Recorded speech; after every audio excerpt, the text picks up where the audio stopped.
The night was loud with music, champagne glasses clinking, and the sound of expensive laughter.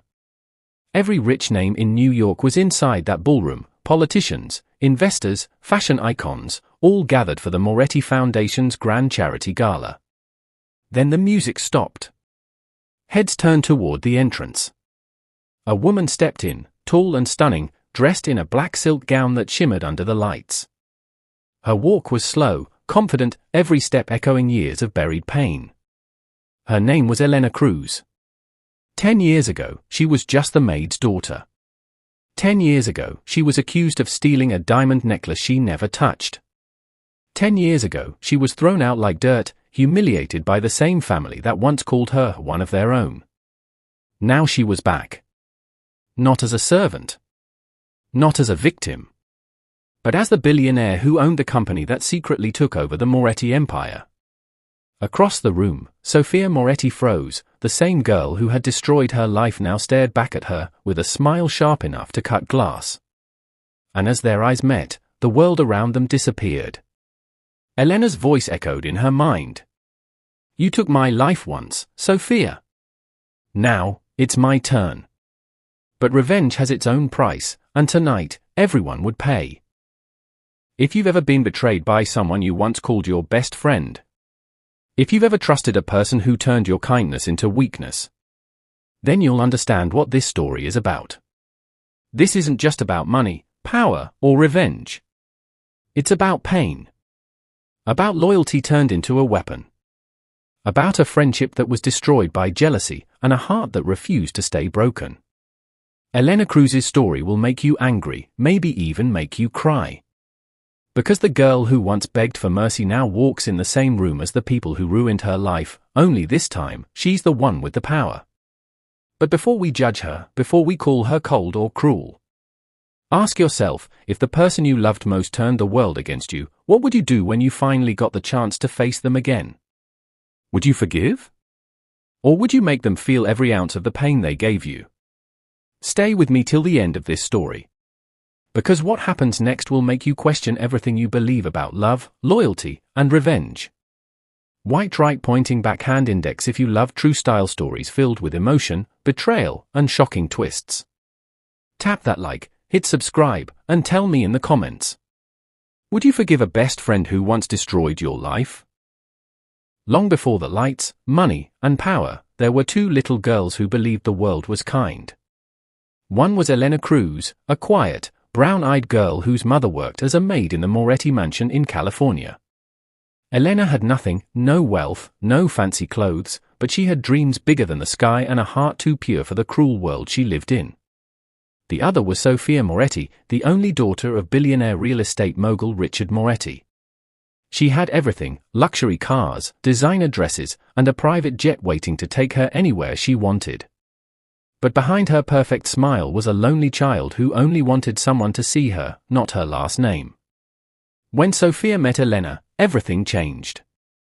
For the first time, she found someone who treated her like a person, not like a billionaire's daughter. And for Elena, Sophia became the sister she never had. They shared secrets, clothes, even birthday cakes. They spent summers laughing by the pool, whispering about boys and dreams, promising they'd always have each other's backs. No one saw class differences then. No one thought that one mistake, one cruel lie, would tear them apart forever. But life has a way of testing even the purest hearts. And in that golden California mansion, where friendship bloomed between two opposite worlds, jealousy was quietly waiting to grow. Because sometimes, the people closest to your heart are the ones who hold the power to break it. Elena Cruz was just 13 when her mother got the job that would change their lives. "Mrs. Moretti needs a new housemaid," her mother said one morning, tightening her worn apron. Elena didn't realize that walking through those gold-trimmed gates of the Moretti mansion would mark the beginning of both her brightest and darkest memories. The mansion stood like a palace in the heart of Malibu, white marble floors, chandeliers that looked like frozen rain, and a garden so big it could swallow her entire neighborhood. That's where she met Sophia Moretti for the first time. Sophia was sitting under a wide umbrella by the pool, scrolling through her phone, wearing a pink swimsuit that probably cost more than Elena's mother earned in months. When she noticed Elena, she frowned first, then smiled. "Hi, what's your name?" she asked. "Elena," the girl whispered, shyly brushing back her dark hair. Sophia grinned. "Wanna swim?" From that simple question, an unlikely friendship began. Sophia found Elena's honesty refreshing. She didn't care about brands or luxury. And Elena, though intimidated at first, saw in Sophia something she didn't expect: kindness. Days turned into weeks. Elena helped her mother clean the mansion, but every spare moment, she and Sophia played together, climbing the garden walls, sneaking ice cream, watching the ocean waves crash below the cliffs. They became inseparable. Sophia even convinced her father to sponsor Elena's education in the same private school she attended. "She's my best friend," Sophia told him proudly. At school, some of the rich girls laughed at Elena's simple clothes. Sophia always defended her, at least back then. Because, for a while, it truly felt like their friendship was unbreakable. But time changes people. And behind Sophia's perfect smile, something darker had started to grow, a quiet fear of losing the only person who ever made her feel human. Time passed quickly, and the two girls grew into young women. Elena had become graceful and smart, while Sophia turned heads everywhere she went. They still laughed together, shared secrets, and pretended the world outside their friendship didn't matter. But everything began to change the summer Liam Carter arrived. Liam was Sophia's cousin, a tall, quiet young man who had just returned from studying abroad. He had that kind of calm confidence that made people listen when he spoke. Unlike most of the rich boys Sophia hung around with, Liam was kind, respectful, and humble. From the moment he met Elena, something unspoken passed between them. He noticed the way her eyes lit up when she talked about her dreams. She noticed how he listened, really listened, like every word she said mattered. At first, Sophia thought nothing of it. She even teased them both, calling them the quiet ones. But slowly, she began to see it, the way Liam's gaze lingered on Elena when she laughed. The way Elena blushed whenever Liam smiled. It was innocent at first, long talks under the garden lights, late-night study sessions, soft laughter echoing through the halls. Liam often said, "You see the world differently, Elena. You don't chase money, you chase meaning." She'd smile shyly and reply, "Maybe that's because money never chased me." To Elena, Liam was the first person who saw beyond her background, who saw her. For the first time, she felt wanted, not pitied. Loved, not looked down on. But love, in the wrong place, becomes dangerous. Sophia began to feel invisible, like the friendship she built her world on was slipping away. And though she never said it out loud, jealousy started whispering in her ear. One evening, she watched from her balcony as Liam tucked a strand of hair behind Elena's ear and smiled at her under the soft glow of garden lights. Something inside Sophia cracked. The next day, she was cold. Distant. The warmth between the two girls began to fade, replaced by silence, by stares that lasted too long, and words that cut too deep. Elena thought Sophia was just moody. She didn't know that behind that fake smile, Sophia had already made a choice, one that would destroy everything. Because love wasn't the problem. Jealousy was. The tension had been building for weeks. Sophia could barely stand seeing Liam and Elena in the same room. Every glance between them felt like a stab to her chest, a reminder that the one person she trusted most had something she wanted but could never truly have: real love. Then came the night of the Moretti family charity ball, the night that changed everything. The ballroom was filled with laughter, diamonds, and false smiles. Elena stood quietly by the dessert table, helping the staff, when she heard her name whispered among the guests. "She's the maid's daughter, right? Surprised Sophia keeps her around." Elena smiled it off. She was used to it. But not even she could prepare for what would happen next. In the middle of the dance floor, Sophia screamed.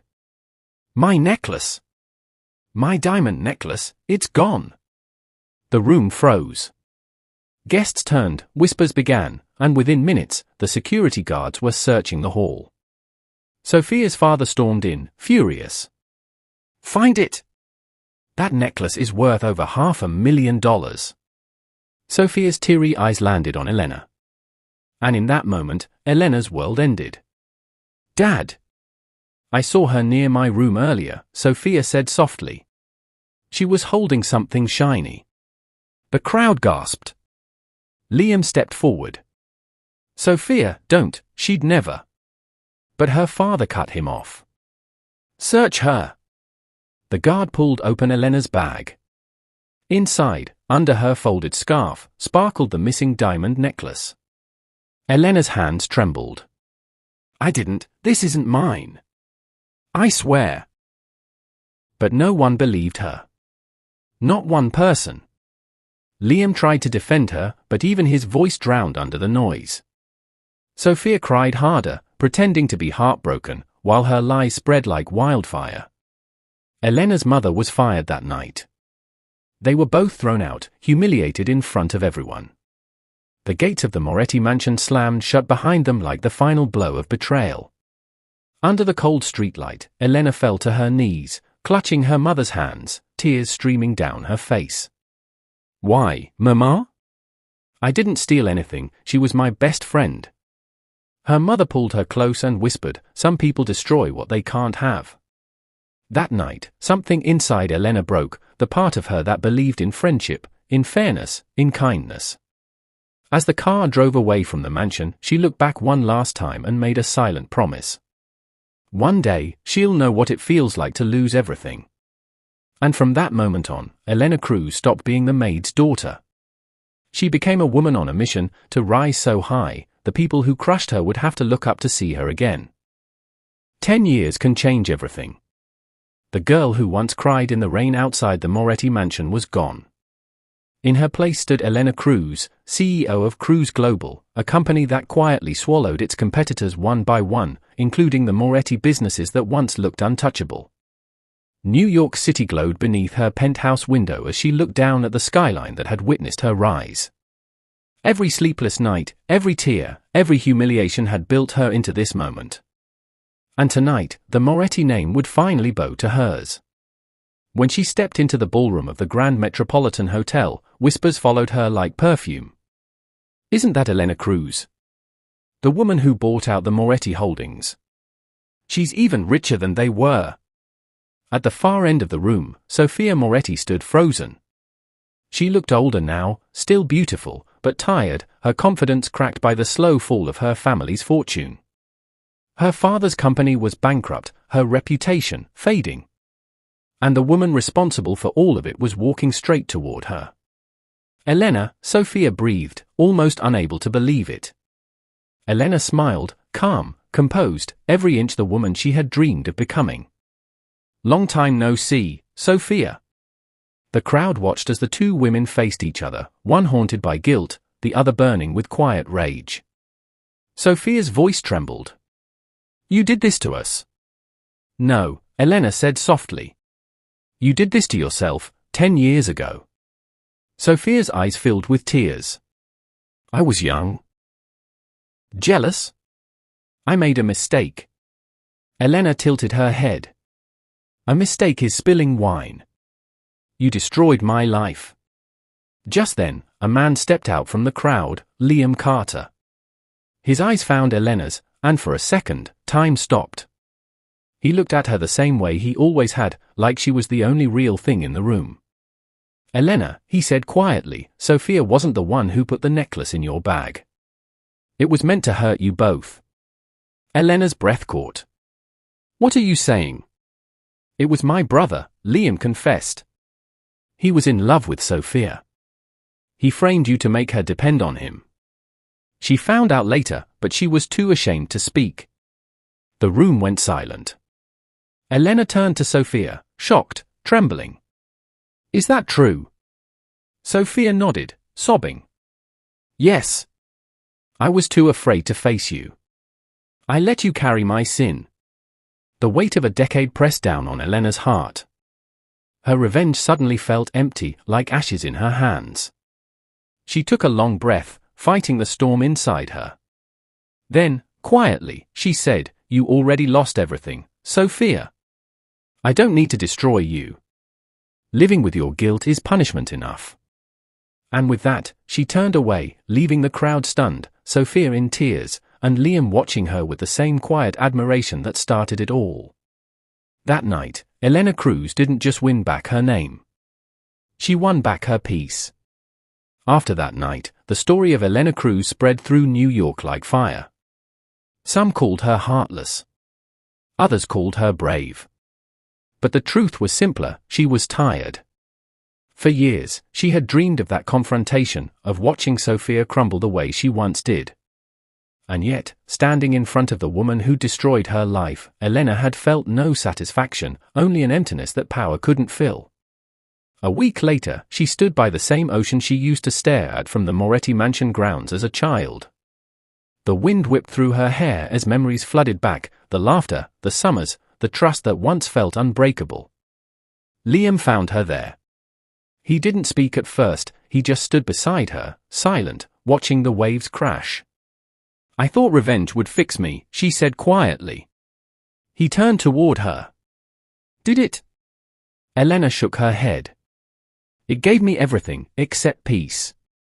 He reached into his pocket and handed her a small box.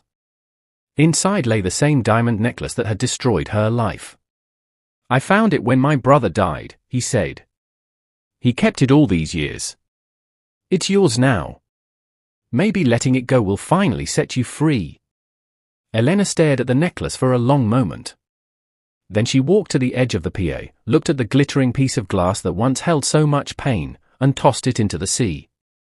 The water swallowed it whole, and with it, a decade of anger. Liam smiled softly. "So, what now?" Elena turned to him, her eyes calm for the first time in years.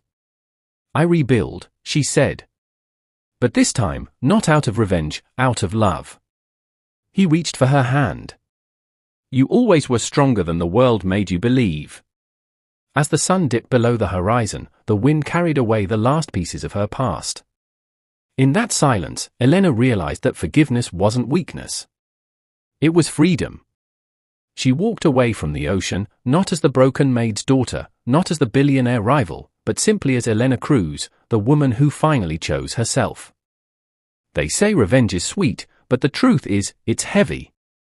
It doesn't heal the wound, it just feeds it. Elena Cruz learned that the hard way. She chased success not because she loved power, but because pain pushed her there. And when she finally stood at the top, when the people who once looked down on her now bowed in silence, she realized something. Revenge doesn't bring peace. Forgiveness does. It's easy to hate someone who hurt you. It's harder to let go and move forward. But real strength isn't in destroying others, it's in rebuilding yourself when they expect you to fall. Elena's story reminds us that life will betray you, love will test you, and people will fail you. But in the end, your healing is your power. When she threw that diamond necklace into the sea, she wasn't just letting go of Sophia or the past. She was letting go of the version of herself that lived in pain. And maybe that's the point of all our struggles. To learn that peace doesn't come from revenge or wealth or recognition. It comes when you finally forgive, even if the person who hurt you never says sorry. Because sometimes, forgiveness isn't for them. It's for you. And that, my dear listener, was Elena Cruz's story, a story of betrayal, power, forgiveness, and freedom. She came back for revenge, but left with peace. Sometimes, the people who hurt us the most are the ones who teach us the biggest lessons. That no matter how deep the pain goes, we are still capable of healing. If this story touched your heart, reminded you of your own scars, or made you believe that forgiveness is stronger than hate, take a moment to drop a red heart hash in the comments. Tell me what part hit you the hardest. Don't forget to like, subscribe, and follow for more true emotional stories, stories that speak to the soul and remind us that no pain is wasted. Because every scar tells a story. And every story deserves to be heard.